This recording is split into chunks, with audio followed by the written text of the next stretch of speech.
here because there are people that call me an activist.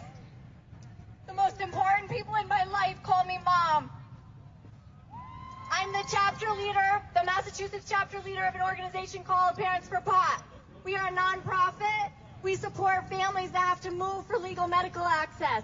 We also support families of people who are incarcerated for cannabis. It's easy to stand here on the Common today, to pass joints around and to take for granted that we can do this when there are people in jail for decades for doing the same thing.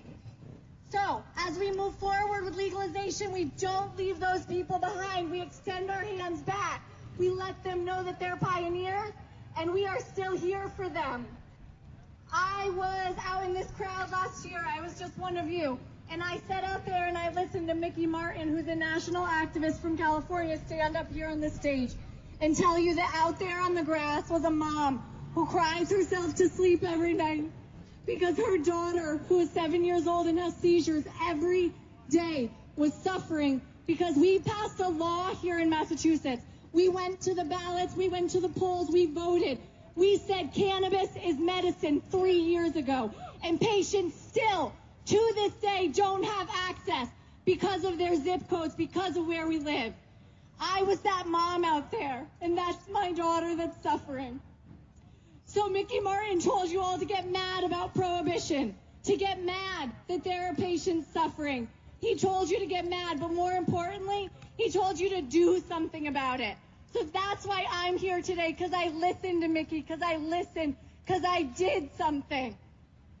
There's a bill in committee right now that would change our medical program, that would bring access to patients. It's called H1065, and it needs you.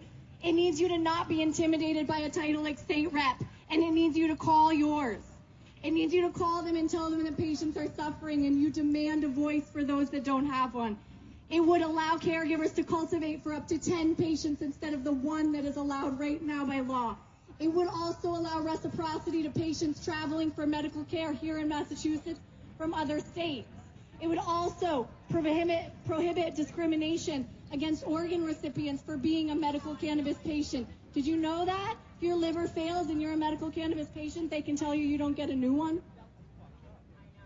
We have the opportunity right now to make history, to decide for ourselves what legalization looks like. We have the opportunity to have not one, but 2 legalization questions on the ballot in 2016. We get an unprecedented opportunity to sign those petitions, both of them, to get both questions on the ballot, to decide for ourselves what legalization looks like. So, be mad, right? Be mad about prohibition, but do something about it. Register to vote.